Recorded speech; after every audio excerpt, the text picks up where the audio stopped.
I need some water. Hello, welcome to this live broadcast of DCBN. My name is William Lippe. I'm the principal of Delone Catholic High School. And this is an opportunity to answer questions that have been submitted, thoughtfully submitted. I have a total of 6 questions that I look forward to sharing answers to you.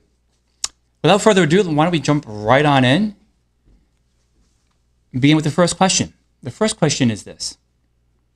Is Delone still planning to auction or sell old team sports uniforms? Assistant Principal for Student Life, Tim Bonnets, has been extremely helpful, but didn't know the timeline. I'd love to make a reasonably substantial gift if I'm able to participate, and hopefully win Corey's old jersey for him. Well, first of all, this was submitted, I believe, by Mr. Hefner, hoping to acquire the former jersey of his son. What a very thoughtful gift. It is the case that old uniforms are not in circulation. They're not worn by our teams. And there's a need for them to be, as it were, sold. To be redistributed, especially for those who once wore them. So yes, there is a plan to auction these uniforms. The advancement office had hoped to do so this school year, but other claims were made upon our advancement office, and as a consequence, the advancement office elected to postpone the liquidation of these used uniforms to next school year, SY 24-25. So keep an eye open for an announcement about the sale or auction of the used uniforms. And thanks in advance for your willingness to make a reasonably substantial gift in order to participate and acquire a uniform. That is greatly appreciated, and we hope that that uniform will provide a memento of Corey's high school years here at Delone Catholic High School. As an aside, serving as the principal of a high school, a Catholic high school at that, I can appreciate the nostalgia that high schools create. I am the graduate of a Catholic high school myself, albeit in the state of Rhode Island. Bishop Hendricken High School is an all-boys Catholic high school, grades 9 through 12, located just south of Providence. And in my capacity as principal, I've come to genuinely appreciate how formative the high school experience is, and the feelings of association and nostalgia that it creates, especially as time passes. I find myself experiencing a certain kind of nostalgia for my own high school, Bishop Hendricken High School, in good measure because of the witness of nostalgia and commitment and association that so many stakeholders have for Delone Catholic High School. In that regard, these two high schools are a lot alike. Let me move on to the second question, which is a bit more controversial. Potentially anyway, given the many significant and challenging issues our young squires have to deal with, and they do. I can speak firsthand about some of those challenges. And I would do so if it were not for the requirement to maintain confidences. Given these challenges, how is Delone preparing students to productively engage their peers on ethical matters like abortion, homosexuality, and transgenderism? Well, a couple of thoughts stand out. The first of which is that our society has, as it were, entered a kind of post-Christian phase of its history, making Delone Catholic all the more important as a consequence. The truth is, students receiving their education, learning within a Catholic environment, are equipped, if not completely and perfectly, they are equipped to provide a certain witness to a kind of Catholic ordering of things, which is a realistic and a real ordering of things. On matters like abortion and homosexuality and transgenderism, the culture simply has no sympathy, frankly, for the positions, the thoughtful, God-honoring, and truthful positions of the church, that the church has borne witness to over the years. So a couple of observations in this regard, over and above the ones I just made. Our students do, in fact, receive in their classrooms, they receive in their classrooms, their religious studies classrooms, instruction on moral matters like abortion, homosexuality, and transgenderism. These three, abortion, homosexuality, and transgenderism, are all what could be called anthropological heresies. They're predicated upon an understanding of the human person that frankly is a departure from the historic truth, the perennial truth proclaimed by the church. Our students receive in their sacred studies classrooms instruction pertaining to the church's mind on matters of abortion, homosexuality, and transgenderism. Now, having said that, our students exist within the culture, and that culture is anti-evangelical. It's arguably, in some respects, anti-Catholic at this time. And so to provide a witness to that requires a remarkable degree of courage, because it's countercultural. That courage can't be taken for granted. One grows in courage. It's like any other virtue. Our responsibility here at the school is to provide a witness, frankly, to a truthful anthropology, to instruct our students, to encourage them. And in point of fact, while it's not perfect, our students do in fact provide a certain measure of witness to one another. That witness needs to be strengthened. The instruction needs to be reinforced. On April 16th, Tuesday, April 16th, the school will host a guest speaker who's visited the school in times past, a man by the name of Jason Everett, who's a chastity speaker. He's a very compelling speaker. I've heard him speak myself in Washington, D.C. He's very exciting and convincing. And that's what's kind of most important for our students. Our students, like young people throughout the country, really prize authenticity and sincerity. They will see in Jason Everett a witness that is authentic, that is persuasive, and that is truthful. I look forward to welcoming Jason Everett, and my hope is that our students will take his message to heart, and that they themselves will feel encouraged, that what they receive from Jason will complement what they hear in the classroom, and that the good seed that is day by day being sown within our students' minds and hearts will in fact bear fruit, all in the good timing of our Heavenly Father. All right, one a little bit more pedantic and mundane. Why is Delone not enforcing the boys' hair length anymore? Some of the boys do not care for their hair and look sloppy. Well, a couple of observations. We do enforce a hair length. The boys' hair is really meant to be kind of above the collar, out of the eyes, and above the ears. Periodically, a public announcement is made often before the holidays, encouraging boys to go to the barber and to request a Mr. Bonnet's special. Now, boys invariably come back after the holiday with their hair just a little bit more tidy and trimmed. The boys can look a little bit sloppy. I don't disagree with that, especially if their hair is long, albeit with hair lengths that are in fact in conformity with the handbook. In some respects, the boys reflect kind of the conventions of the day. What was old is new again. Mullets are all the rage amongst our boys, perhaps a little bit less so this year than the last couple of years. But again, what was old was new again. What was popular in the 80s is popular in the 2020s. A new convention or a renewed convention.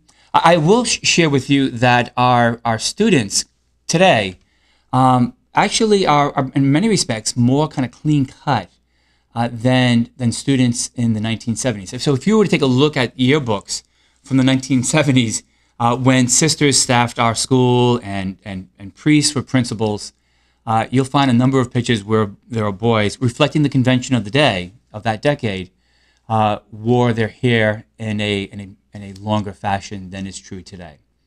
But let me reassure you that our expectations of the boys' hair, the length thereof, is enforced. Actually, I just emerged from Mr. Bonnet's office. We spoke about a particular student whose hair is a bit too long, and that the previous warnings provided by Mr. Bonnet will probably result now in some disciplinary actions taken by him vis-a-vis that young man. we look forward to him arriving at school in the next several days with hair that's in conformity with our code. I hope that answers the question. All right, here's another one. Good morning. I hear there is talk of removing the hedges around the front of the school that have been there since its opening in 1939. What about the tradition I hear often about in publications Delone puts out in marketing the school recently? We do speak about tradition, and because this is a school that has a pretty significant historical pedigree at this point. This is a school that's been in existence now for in excess of 80 years. By any objective standard, that's a remarkable pedigree. And as part of the tradition of the school, there is, in fact, a concern for the upkeep and the well-being and the custody of our resources and our buildings and grounds. Just as an example, within the last couple of years, in fact, there was a significant upgrade made in the Shepherd Gymnasium. New lighting, a new sound system were all installed in the summer, I believe, the summer of 22. And then this past summer, work was begun on constructing a concession stand that in a space that had previously been purposed as a closet off the Shepherd Gymnasium. The custody of our resources at Delone Catholic, the recognition of those who've invested in those resources, is a virtue and one of our utmost values. And you can be assured that we don't go about making facilities decisions in a haphazard fashion. Our goal, our purpose, always and everywhere, is to ensure that those who have contributed to our facilities and our buildings, our grounds, that legacy is continued, because we recognize, frankly, the investment that so many have made. So as was the case with the Shepherd Gymnasium, a gift made, in addition to our facility, made possible by the generosity of the Shepherd family in the late 1960s, we will continue to exercise custody of all the good things that have been entrusted to us. And in that regard, we're not unlike the Apostle Paul, right? When he speaks about passing on that which we have received. And he speaks about that in 1 Corinthians. That kind of ethic, that impulse, drives so many of the decisions that shape our school today. We operate with a lively consciousness of those who have gone before us, in anticipation of those who will succeed us. Let me return, if I might, to the whole matter of the boys here, because that question followed the one on the whole matter of dealing with ethical issues like abortion and homosexuality and transgenderism. This whole matter of adornment, how one dresses, one's presentation, grooming, is very important.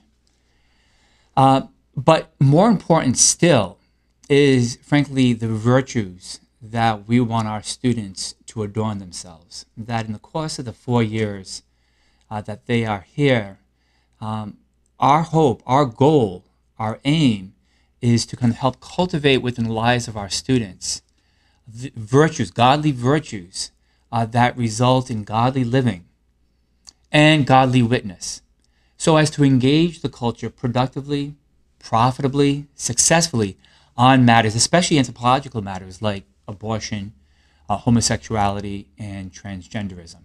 So as important as personal adornment, personal grooming is, I routinely wear a tie and jacket. There isn't a day that goes by, except for those few days when I do dress down with the rest of the faculty.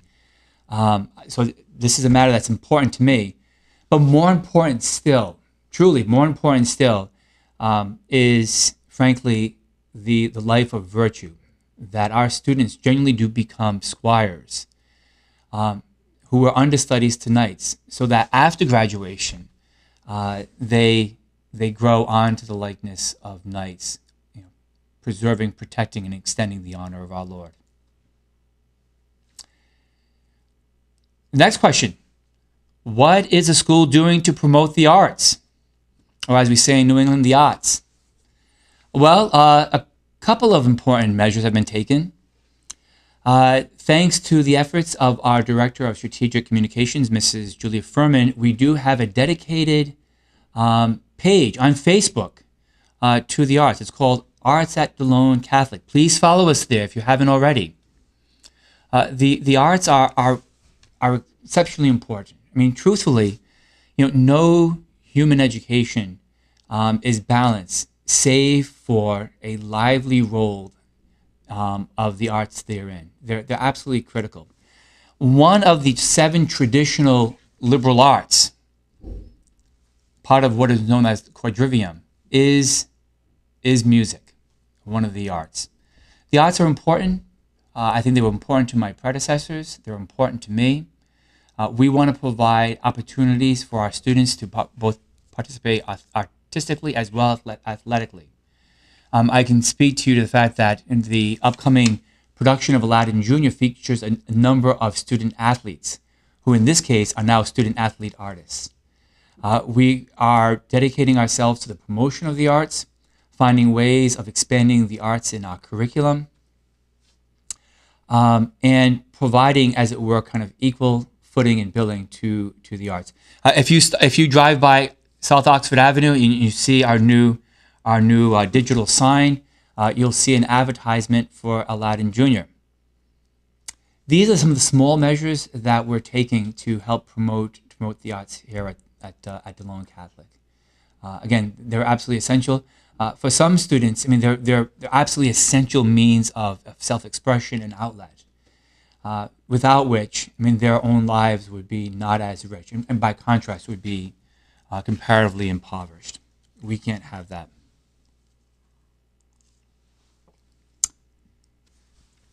I hope that answers that question. All right, I have a last question here. I heard that the tuition went up dramatically this year. What about keeping Catholic education affordable for families? Well, Catholic education, with a few exceptions.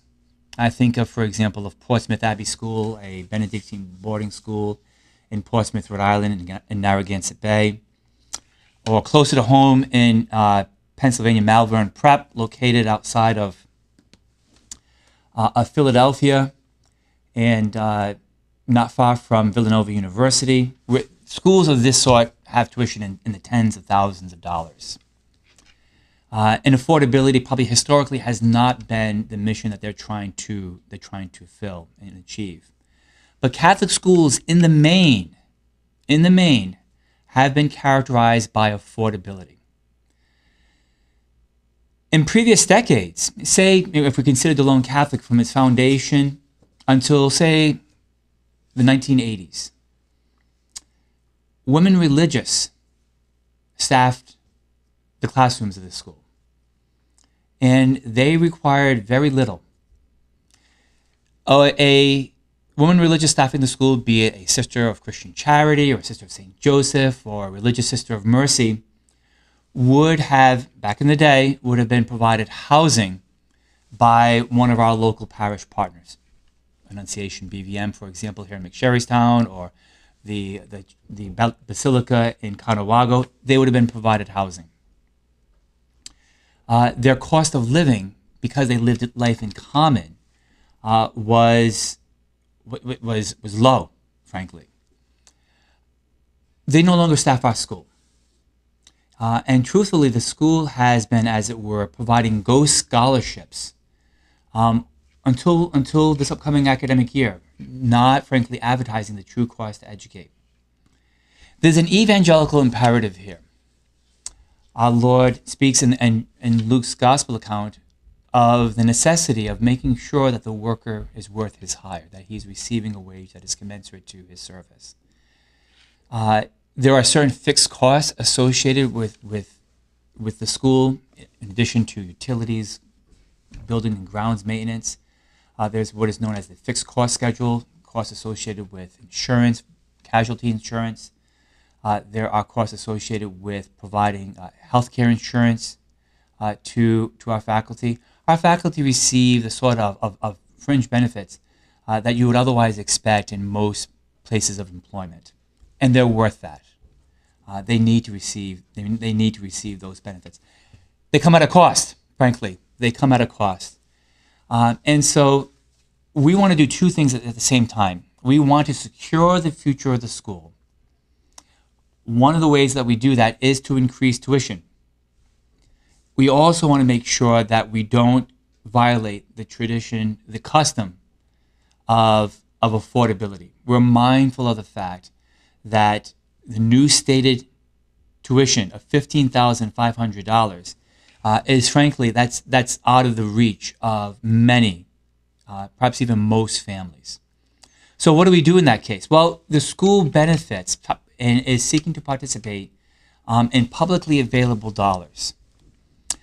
This is not something that's new. I mean, the truth is that the school has benefited from federal and state benefactions in dollars probably since the 1960s.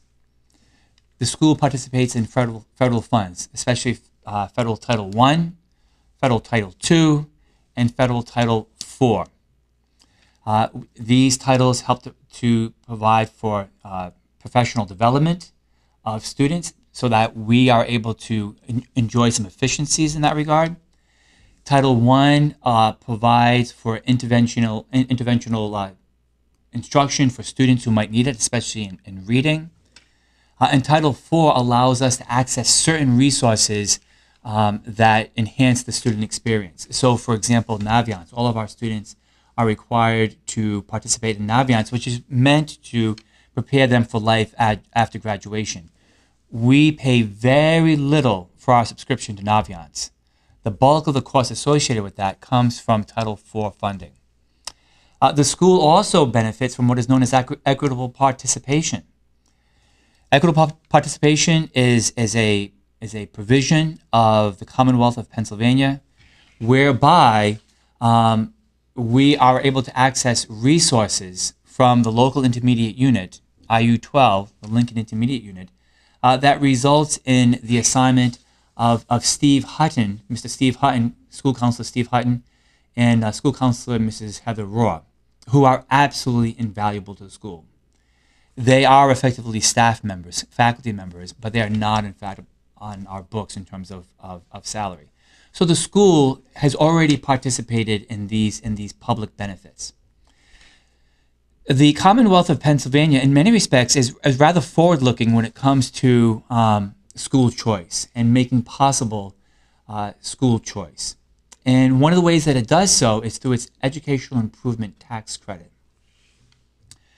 So people can earmark, be it a W-2 employee or a business, can earmark a portion of taxable income and qualify for a tax credit by earmarking those funds to the benefit of schools. The schools like Delone Catholic, St. Teresa's here in McSherrystown, St. Joseph's Hanover, St. Francis Xavier in Gettysburg, then benefits from these funds for the purpose of distribution as tuition assistance. There is a way it's a win-win. I mean, who otherwise would not benefit from a tax credit? And then the school benefits from these funds that can then distribute in the form of tuition assistance to families. Once the school provides tuition assistance to the tune of about $1,000 to 51% of the student body that comes from Pennsylvania, it then is eligible for further funds under a program known as blocks, which will provide distributions of varying amounts from year to year, but upwards of $4,000 per annum per student. So none of that is possible unless the school states what the true cost to educate is. And there is a way in which that in order to keep tuition affordable, the school had to increase its tuition. I know that sounds ironic, but it's true, right? So the school can only distribute EITC funds up to the stated tuition. If that stated tuition is kept artificially low, then funds can't be distributed. And it's the same thing with blocks. So in order to make up that gap, we needed to increase tuition in order to qualify for these funds, thereby keeping tuition affordable for families. Tuition affordability is a premium value of Delone Catholic High School together with our partner schools. That is a non-negotiable. Our responsibility, and we enjoy a ripe opportunity to seize. Our responsibility is to find ways of making that possible.